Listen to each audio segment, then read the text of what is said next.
안녕하십니까, 레필입니다. 10월 17일 두산 에너빌리티 보도록 하겠습니다. 증시 먼저 보겠습니다. 코스피 0.98% 상승했고요. 코스닥은 1.2% 상승했습니다. 오늘은 양증시 모두 상승을 했고요. 계속해서 2400선 코스피에서는 왔다 갔다 횡보를 하고 있고요. 코스닥도 820 초반선을 이렇게 왔다 갔다 하고 있습니다. 오늘 외국인 투자자가 4,200억 정도를 코스피에서 매수를 하면서 주가를 좀 끌어올렸고요. 반도체 종목 그리고 2차 전지 종목 위주로 이제 저가 매수 유입이 되면서 좀 이제 급등을 시켰습니다. 기관 투자자는 반면에 1,300억 정도 매도를 했고요. 코스닥은 외국인 투자자 90억, 기관 투자자가 850억 정도를 매수하면서 양매수 진행을 하였습니다. 여전히 이제 코스피, 코스닥 아직 저점 위치에 있고요. 오늘도 반등을 하긴 했지만 사실 크게 저점 대비해서 많이 올라가지는 못했습니다. 고점 대비해서 지금 떨어진 폭이 워낙 컸기 때문에 여기에 대해서 크게 지금 반등을 못한 상황이고 추가적인 반등이 나올 수 있을지 그런 상황들을 좀 볼 필요가 있겠습니다. 아무래도 그런 상황들이라면 불확실성 해소, 전쟁에 대한 이 종전 그런 것들인데요. 그런 것들이 지금 쉽사리 나오지 않고 있기 때문에 조금은 더 이 시장 상황을 지켜보면서 증시가 안정되기를 기다려야 될 것 같습니다. 자, 지금 어느 정도 2400선 수준에서 증시가 이제 하락을 좀 멈춘 듯 보이는데 한번 보겠습니다. 투자 수급은 이제 외국인 투자자가 드디어 연일 매도를 끝내고 매수가 들어왔습니다. 4,200억 정도 매수가 들어왔지만 여전히 이제 이 한 달 동안의 매도 물량을 커버하기에는 좀 부족하다라고 보여지고요. 오늘부터 해서 이제 다음 날 이제 이번 주 내내 이제 또 외국인 투자자가 매수 유입이 될지 그런 것들 한번 보겠습니다. 기관 투자자는 1,300억 매도하면서 최근에 매수했던 것을 조금씩 다시 이탈을 시키고 있습니다. 코스닥은 820포인트로 마찬가지입니다. 바닥 라인에서 크게 올라가지 못한 상황이고요. 고점 대비해서 이 하락한 폭이 아직까지도 워낙 크기 때문에 회복하기에는 시간이 걸려 보입니다. 그래서 이 800선을 넘어서 이제 900선 회복하는 것을 좀 기다려야 될 것 같고요. 아무래도 이 기술주 위주로 모여있던 종목들이 경기 침체에 대한 우려로 좀 이제 빠졌기 때문에 쉽게 좀 이제 회복을 하기는 쉽지는 않을 거라고 봅니다. 분명히 이제 시간이 걸려서 이제 그런 성장에 대한 반영이 된다면 회복을 할 수 있겠지만 단기간에 V자로 올라가기는 쉽지는 않아 보인다라고 정리를 하겠습니다. 해외 증시 같은 경우는 뭐 다우 나스닥 1%씩 올랐었고요. 니케이 포함해서 모두 지금 분위기 좋았습니다. 그렇기 때문에 지금 우리나라 증시도 같이 좀 올라갔는데요. 하루 올랐다고 사실 이 증시에 대한 분위기가 반전되었다라고 보기 어렵기 때문에 계속 주시를 해보겠습니다. 환율 같은 경우는 3원 정도 올라서 1354원으로 진행이 되었고요. 고점보다 이제 조금 더 치고 나가서 환율이 유지가 되고 있습니다. 1350원대. 그래서 이 1340원보다 이 치고 나가서 위로 나갈 수 있을지, 그 이제 이 아래로 내려갈지는 조금 더 봐야 될 것 같고요. 이 시장에 대한 안정세가 이어진다면 환율도 결국에는 떨어질 것입니다. 그러나 지금은 계속 높게 유지하고 있기 때문에 좀 주시를 해볼 필요가 있겠습니다. 자, 그 다음에 이제 지수 선물 보겠습니다. 선물은 약 하락을 하고 있고요. 0.4% 정도 하락하고 있습니다. 유럽 증시 같은 경우도 오늘은 큰 변화 없이 0.3% 정도 하락하고 있습니다. 그래서 양증시 모두 뭐 이렇게 좀 약세를 띠고 있고요.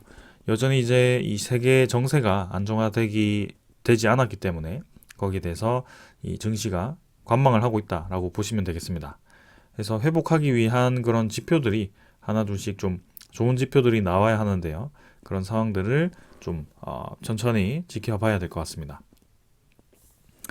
원자재 가격은 이제 국제유가 85달러 수준으로 진행이 되고 있고요. 천연가스는 3.1달러 수준에서 유지를 하고 있습니다. 그래서 뭐 원자재 가격은 최근에 이제 이 에너지 가격이 급등했기 때문에 CPI 지표가 높게 나왔었고 여기에 대해서 이제 국제유가가 계속 올라가는지 좀 주시를 해야 될 것 같습니다. 천연가스는 잠깐 이제 올라가다가 이렇게 또 다시 하락을 했는데요. 이 가격대를 유지할 수 있을지 보겠습니다.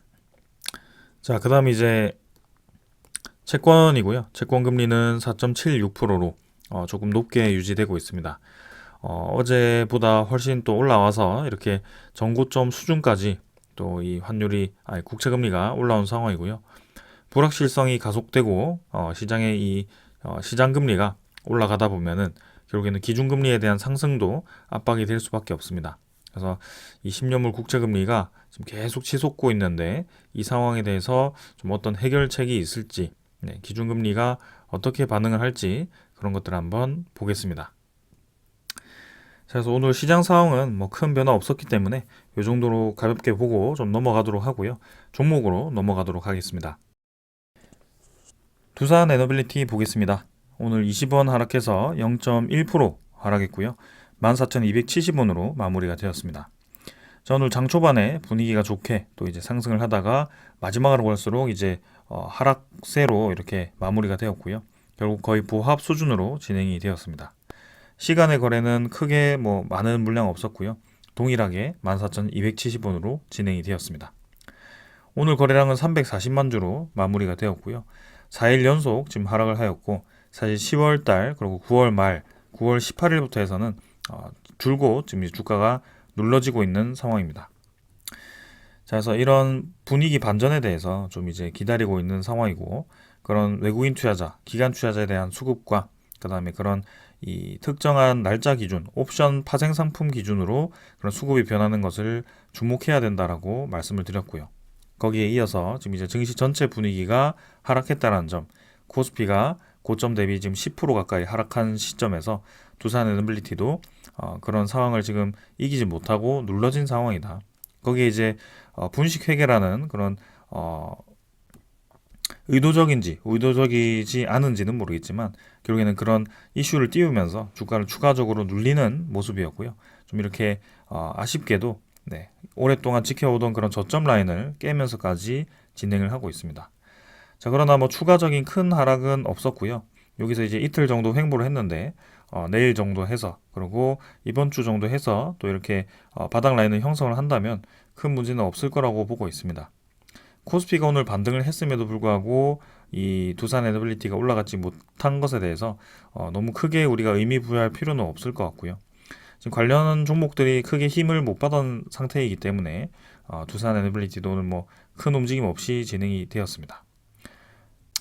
그래서 우리가 지금 두산 에너빌리티를 투자하고 있는 이유 중에 하나는 앞으로 이제 이 글로벌 전체가 에너지 수요가 늘어난다는 점이고 거기에 이제 탈탄소가 가속화되는 시점이 왔기 때문에 여기에 대한 에너지 수요 플랜트 수요가 기하급수적으로 늘어날 것이다. 거기에 대해서 두산 에너빌리티가 취급하는 이 주기기 그 다음에 그런 기자재 사업들이 계속해서 성장을 할 것이다라고 보았기 때문에 이렇게 투자를 하고 있는 겁니다. 근데 이제 계속해서 이제 시간이 좀 끌리고 있고 자, 그래서 일단 두산 에너빌리티에 대한 그런 성장성을 주목을 하고 일단은 더 지켜보자. 그리고 시장에 대한 상황에 대한 그런 개선 사항을 좀 기다려보자. 이렇게 좀 말씀을 드리겠습니다. 자, 분명히 이렇게 급락을 한 것에 대해서 기술적인 반등이 나올 것이고요. 그런 상황들이 이렇게 언제 이제 반등이 나올 것인지는 조금 더 시간을 두고 지켜봐야 될 것 같습니다. 그리고 워낙 빠르게 떨어졌기 때문에 올라가는 것도 속도감 있게 올라갈 수 있는 부분이고 한번 주목해보자 라고 말씀을 드리겠습니다. 어제도 말씀드렸고 지금 이제 이 하락폭이 사실 5월 달의 하락폭과 굉장히 유사하다라는 점을 말씀을 드렸습니다. 그러면서 외국인 투자자에 대한 이 매도세와 기관 투자자에 대한 매도세가 같이 나왔던 그 시기가 이 5월 달과 상당히 유사하다라는 점이고요. 그때도 이 기관 투자자가 매도를 했던 이유가 있었습니다. 5월 달인데요. 이때가 이제 고점을 찍고 4월 26일 정도, 24일 정도 해서 우리나라 대통령이 미국에 방문을 해가지고 워싱턴 선언을 하게 됩니다. 그때 사실 이제 그 입장문에 크게 뭐 이 원전 수출에 대해서 미국 정부가 우리나라를 이 수출을 족쇄를 채우기 위해서 뭐 이렇게 협의를 한 것이 아닌데도 불구하고 언론 쪽에서는 좀 이제 그렇게 이 이면성을 강조를 하면서 두산 에너빌리티에 대해서 좀 공격을 하는 모습을 보였습니다. 그러면서 이제 그 뒤에 또 웨스팅하우스까지 소송을 걸어버리면서 이렇게 그 이슈가 불거졌었는데요. 그러면서 이제 기관 투자자에 대한 매도세와 외국인 투자자에 대한 매도가 이어지면서 주가가 이렇게 단기간에 거의 2만 원 수준에서부터 15,000원까지 떨어졌습니다. 그때 이제 수급을 보게 되면요. 5월 달입니다. 네. 정확히 이제 4월 26일부터 4월 말부터 좀 이제 수급을 보겠습니다. 자, 4월 26일에 기관 투자자 120만 주, 외국인 투자자가 120만 주 동일하게 매도를 하였고요. 그 뒤로부터 기관 투자자의 매도가 쭉 이어집니다. 이렇게 아주 많이 나오게 되죠. 그래서 5월 중순까지 기관 매도세가 쭉 나오면서 많은 물량이 쏟아집니다. 외국인 투자자는 오히려 잠깐 이제 한 이틀 매수했다가 다시 물량을 쏟아내는데요. 그때 이 상황과 지금 상황이 굉장히 유사하다라는 점이고, 그때는 이제 웨스팅하우스의 소식을 빌미로 이 투신 투자자가 계속 이제 매도를 연이어서 하게 됩니다. 그래서 단기간에 거의 이제 한 300만 주 이상을 뱉어냈던 걸로 보여지고요. 그때 이제 연기금 투자자는 사실 이 마찬가지로 이렇게 매도를 했었습니다. 4월 24일은 사실 매수를 했지만 그 뒤에 5월 초부터는 잠깐 이렇게 한 80만 주, 90만 주 정도를 매도를 했고요. 그래서 이 사모펀드도 마찬가지 금융투자, 뭐 보험 할 거 없이 모두 이렇게 매도를 했던 상황이었습니다.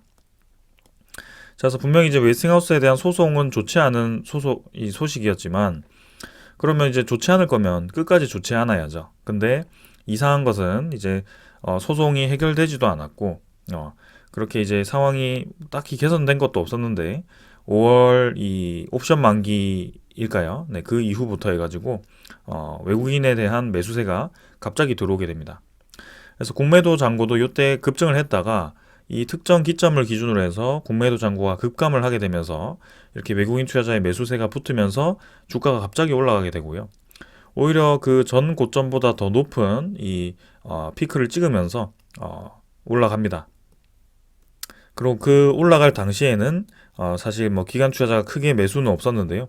그 뒤부터 이제 조금씩 다시 매수를 하면서 물량을 확보해 나갔던 것입니다.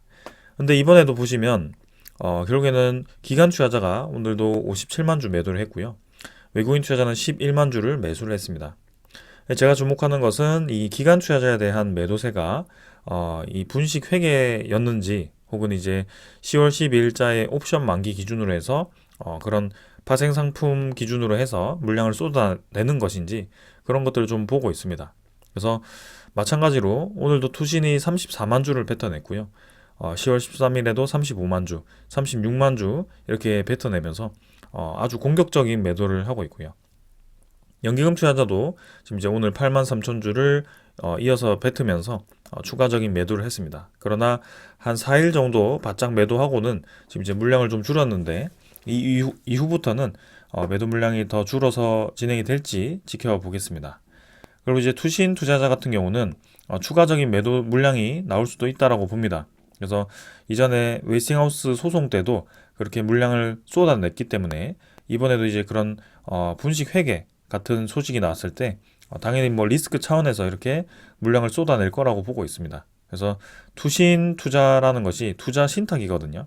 그래서 어떻게 보면 이제 펀드 매니저들이 그런 신탁 자금을 돌리는 것이기 때문에 충분히 이렇게 단기간에 빠져나갈 수 있다라고 봅니다.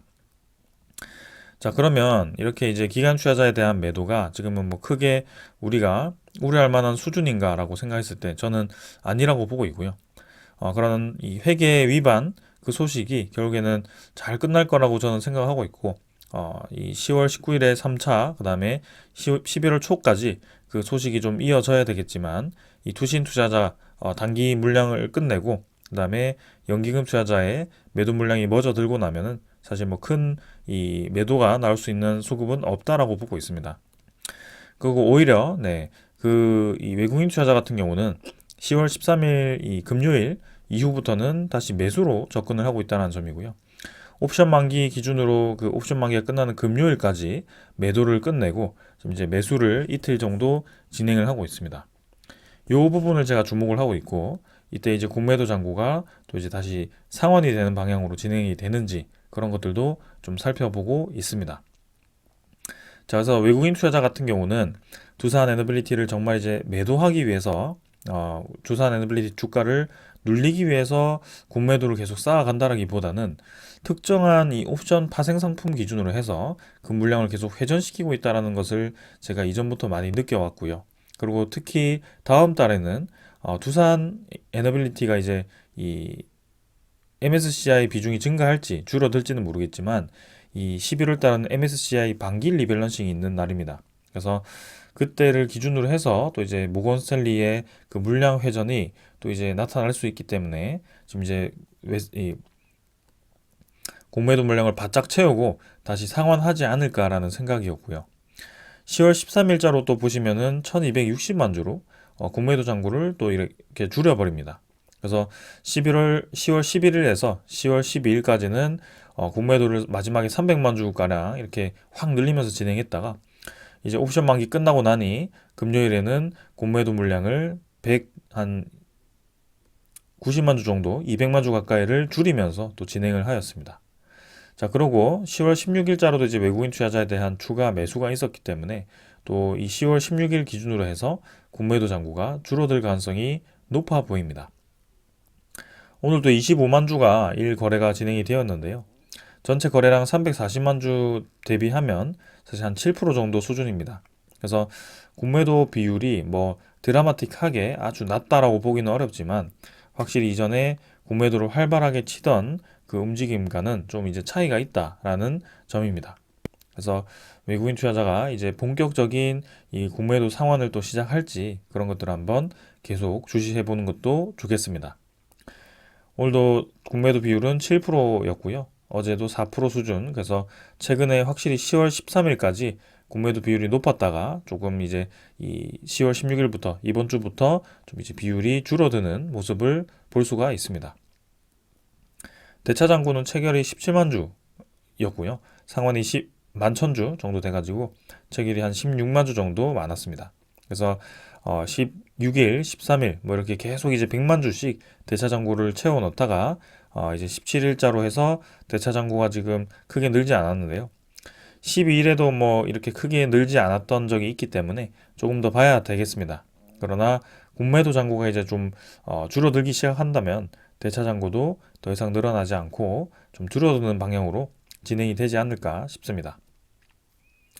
추정 물량은 10만 주, 10만 9천 주 정도였고요. 당일 물량은 11만 주 정도로 조금 늘었습니다. 전일 물량 63만 주, 그리고 오늘 11만 주 해가지고 합쳐서 한 74만 주 정도 매수가 들어왔고요. 외국인 보율이 12.6%를 회복을 했습니다. 그래서 12.4%대까지 떨어졌다가 지금 이제 이번 주부터 다시 외국인 투자자가 매수를 시작했는데요. 이 매수세가 쭉 이어지는지 공매도 잔고가 또 줄어드는지 그런 것들 한번 살펴보겠습니다.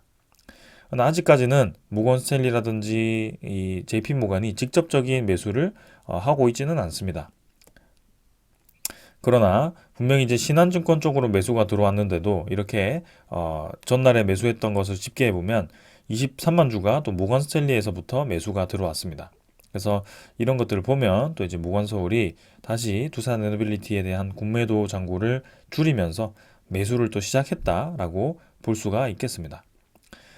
그래서 이 상황이 또 이제 공매도 상황이 쭉 이어진다면 5월달과 같은 그런 상승세가 다시 나올 수도 있다라고 저는 생각하고 있고요.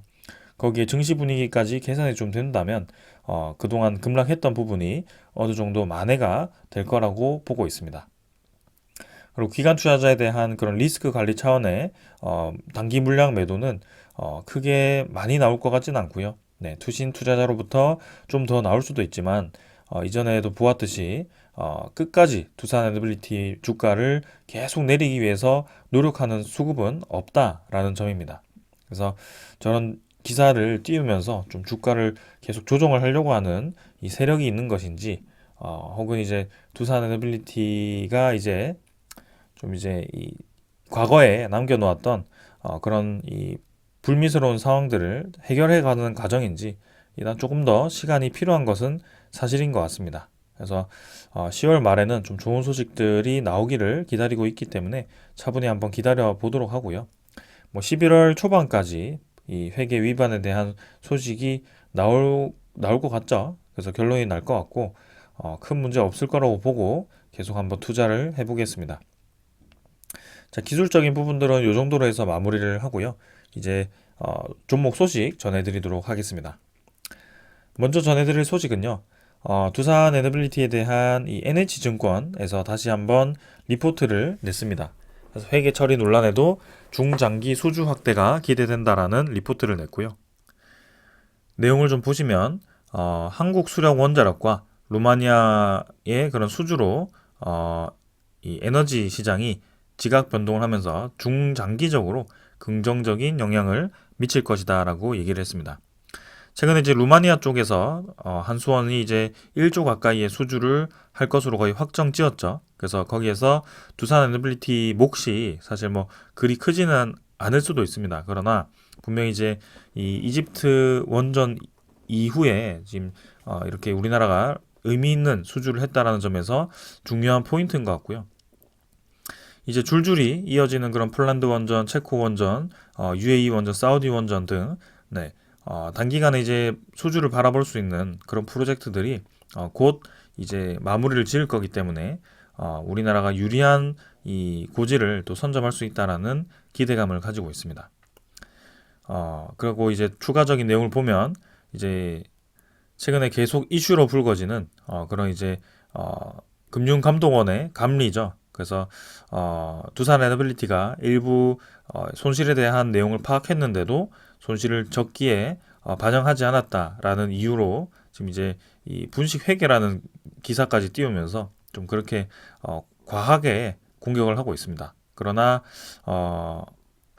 여기서도 이제 감리위는 오늘 19일에 3차 회사 이 감리를 진행을 하고 증권선물위원회가 이렇게 안건을 마무리를 한다라고 하죠. 그래서 뭐 주가가 회계 처리 논란으로 하락했지만 이 관련 중장기 수주 확대는 분명하다라고 짚었습니다. 그래서 이 회계 처리 논란에 대해서는 좀 이제 말을 아끼는 분위기였지만 회계 처리 논란이 크게 문제가 되지 않을 거기 때문에 이렇게 또 투자 리포트를 추가로 낸 것 같습니다. 그리고 24년에 이제 두코바니 우선 협상자 지정, 그 다음에 폴란드 퐁투누프 본계약이 마무리 이렇게 이제 지정이 되었고 2023년 하반기에는 이 수유 계약 형태로 이제 그런 계약 형식으로 퐁투누프 원전 얘기가 나오지 않을까라는 기대감을 좀 가지고 있습니다. 며칠 전에 보니까 이제 폴란드 쪽에 이 정부가 좀 교체가 될 분위기인 것 같더라고요. 그래서 야당 쪽으로 이제 이 정권이 교체가 되면서 이제 12월 정도면 그 정부가 변경이 될 것 같습니다. 그래서 그 이전에 지금 현재 정부가 이 진행하던 프로젝트들을 빠르게 추진을 할 것인지 혹은 그 다음 정권으로 넘어갈 것인지가 조금 이제 변수가 될 수 있을 것 같은데요. 한번 그 내용은 좀 지켜보도록 하겠습니다. 그리고 이제 국내 시장도 11차 전기본이죠. 전력수급 기본계획에 신규 원전 건설에 대해서 이제 오픈이 될 것 같고 내년 상반기 중으로 확정이 될 거기 때문에 빠르면 이제 올해 안에 그런 관련 구체적인 이 추진 소식들이 들려올 거다라는 점입니다. 자, 그래서 이런 것들을 다 종합을 해보면 국내도 그렇고 해외도 그렇고 지금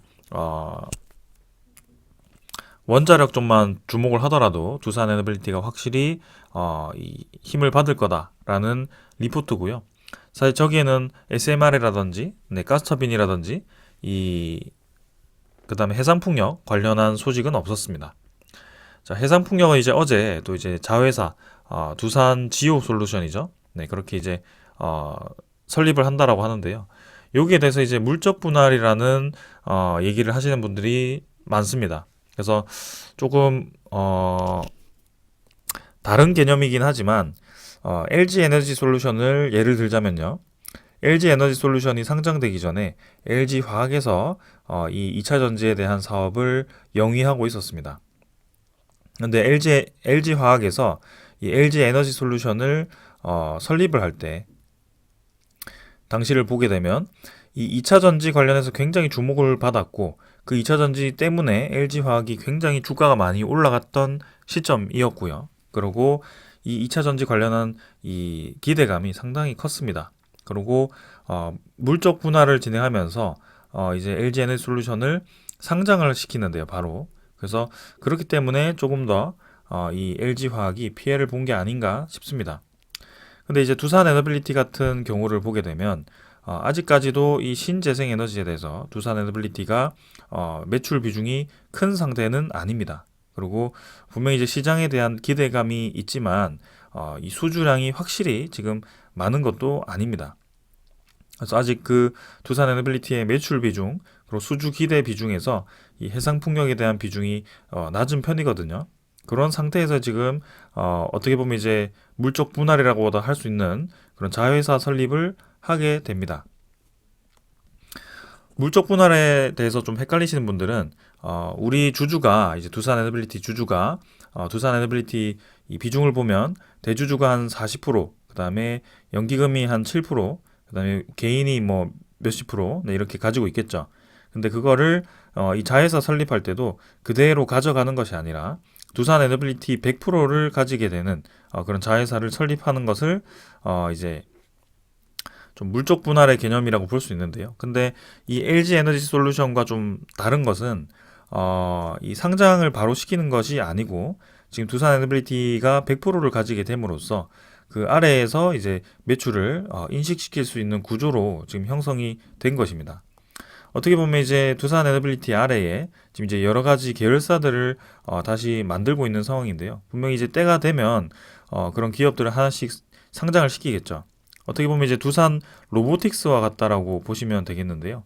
두산 로보틱스가 지금 상장된 시점에 사실 두산 지주사가 그 이전에 이미 주가가 상당히 올라갔었거든요.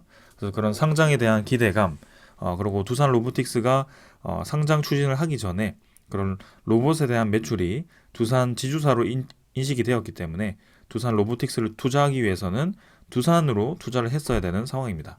그래서 지금 뭐 이 해상풍력 관련해서 이 자회사를 설립했기 때문에 가치가 지금 줄어든다라고 볼 수도 보는 분들이 있는데요. 전혀 저는 그렇지 않다라고 봅니다. 이 해상풍력 관련한 이 기업을 자회사를 설립하자마자 바로 이제 상장 추진을 하게 된다면 저는 좀 이 대주주가 좀 괘씸하다라고 볼 수가 있겠지만 그렇지 않고 지금 이제 매출을 안정적으로 뽑을 때까지 몇 년간 이제 유예를 두고 그렇게 이제 이 기업이 잘 나가게 되면 상장을 하는 것은 뭐 당연하다라고 봅니다. 그래서 그 과정까지 두산 에너빌리티가 수혜를 받을 수 있다라는 것이고요. 지금 전혀 그 두산 지오 솔루션은 크게 뭐 문제 될 것은 아니라고 보고 있습니다. 계속 이제 주가가 떨어지니까 뭐 악재란 악재는 지금 이제 다 보이는 상황이고요. 저는 사실 뭐 지금 드러난 악재들이 다들 이제 곧 시간이 지나면 해결이 될 거라고 보고 있습니다. 그래서 단순히 지금 주가가 17,000원 수준에서 14,000원까지 떨어진 것이 그런 악재 때문이다라고 생각하시는 분들이 있겠지만 코스피가 지금 2600선에서 2400선까지 떨어졌다는 것을 다시 한번 생각을 좀 해주시기를 바라겠습니다. 자, 그래서 이 정도로 이제 넘어가도록 하고요. 그 다음 이제 미국의 소형원전 기업인 엑스에너지가 상장을 준비를 하고 있습니다. 이전에도 이제 나스닥 상장을 위해서 준비를 하고 있다라는 얘기를 드렸었는데요. 이제 SEC 기업 결합을 승인을 받았습니다. 그래서 이제 이번 달 말에 주총을 열고 합병안 처리를 하게 되는데요. 뉴스케일 파워와 동일한 그 경로로 이렇게 상장을 진행을 하는 것 같습니다. 그래서 뉴스케일 파워도 지금 계속해서 SMR 관련한 프로젝트들이 지금 수주가 늘어나고 있고요. 그다음에 엑스에너지 같은 경우도 아직 확정은 되지 않았지만 계속 그 관련 모델들이 이 선정이 되고 있습니다. 그래서 지금 추진 중인 모델들이 다 확정이 된다면 두산 에너빌리티가 이 두 기업으로부터 받을 수 있는 기자재 규모는 수조 이상이죠. 앞으로 장기적으로 매년 꾸준한 매출을 낼 수 있는 그런 사업이기 때문에 상당히 기대가 됩니다. 그래서 이 엑스에너지가 상장을 추진을 하게 되고 그때 이제 두산 에너빌리티가 이 엑스에너지에 대한 지분을 지금 적게 들고 있는 것으로 알고 있는데요.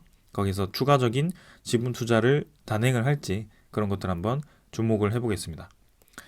그리고 이제 지멘스 가메사가 풍력 사업 철수 움직임을 보인다라는 얘기를 이렇게 띄우는데요. 풍력 터빈 품질 문제로 손실이 커지자 지멘스가 이제 육상 풍력 철수를 논의를 하고 있다고 합니다. 그래서 나셀 생산과 이제 해상 풍력 프로젝트 협력 관계인 두산 에너빌리티가 영향을 받을 수도 있다라는 우려를 뭐 이렇게 내비쳤는데요. 사실 뭐 육상 풍력과 해상 풍력은 엄연히 다른 프로젝트입니다. 최근에는 해상 풍력 쪽이 굉장히 이제 탄력을 많이 받고 있고 힘을 받고 있고요. 육상 풍력 시장은 지금 우리나라도 그렇고 전 세계적으로 크게 지금 힘을 받지 못하고 있는 상황입니다. 지멘스 가메사가 지금 우리나라 쪽에 큰 해상 풍력 단지에 14메가와트급을 공급하기로 준비를 하고 있고요. 그 관련해서 이제 두산 에너빌리티가 나셀 조립을 맡고 있습니다. 그래서 곧 이제 그 프로젝트가 수주가 나고 지멘스 가메사가 두산 에너빌리티에 그런 발주를 낼 것 같은데요. 이 육상 풍력이 정리된다라고 해서 해상 풍력까지 모두 정리된다라고 보는 것은 무리다라고 생각을 하고 있고, 일단 이 관련 상황은 더 봐야 될 것 같습니다. 최근에 이제 해상 풍력 관련해서 건설 이 단가가 높아지다 보니까 다시 한번 그 원자력 에너지로 이 주목을 하고 있는 세계 분위기거든요. 근데 이제 그런 상황 속에 이런 이 해상 풍력 관련한 대기업들이 좀 이제 손실을 입으면서 그런 돈이 되지 않는 프로젝트들을 이제 손을 떼는 그런 모습을 보이고 있는데 관련해서는 한번 보겠습니다. 자, 그러나 지금 이제 우리가 과도하게 이 우려를 할 필요는 없다라고 보고 있고요. 이 지멘스 가메사가 해상 풍력 사업을 접는다라고 했을 때는 여기 두산 에너빌리티에 대한 8메가와트급 이 공급이 조금 더 수월하다라고 볼 수가 있을 것 같습니다. 그래서 우리나라의 국내 터빈 유일한 이 국산화 기업이죠. 그래서 두산 에너빌리티가 들어설 자리가 더 커질 수 있다라고 보고 있고, 사실 뭐 그렇게 이 큰 시장을 쉽게 정리하지는 않을 거라고 보고 좀 해프닝으로 넘겨보도록 하겠습니다. 자, 계속해서 이제 이 악재 아닌 악재들을 띄우면서 두산 에너빌리티를 좀 공격하는 모습들이 나오고 있습니다. 그러나 그 와중에도 외국인 투자자는 다시 매수를 시작했고요. 우리 예상대로 외국인 투자자가 국매도를 줄이면서 또 본격적인 매수를 할지 주목을 한번 해보겠습니다. 결국에는 떨어진 주가는 다시 올라가게 되어 있고요. 두산 에너빌리티에 대한 성장 동력은 아직 여전히 중장기적으로 좋다라고 평가를 합니다. 그래서 한번 이번 주 흐름을 살펴보면서 오늘은 여기까지 하도록 하겠습니다. 감사합니다.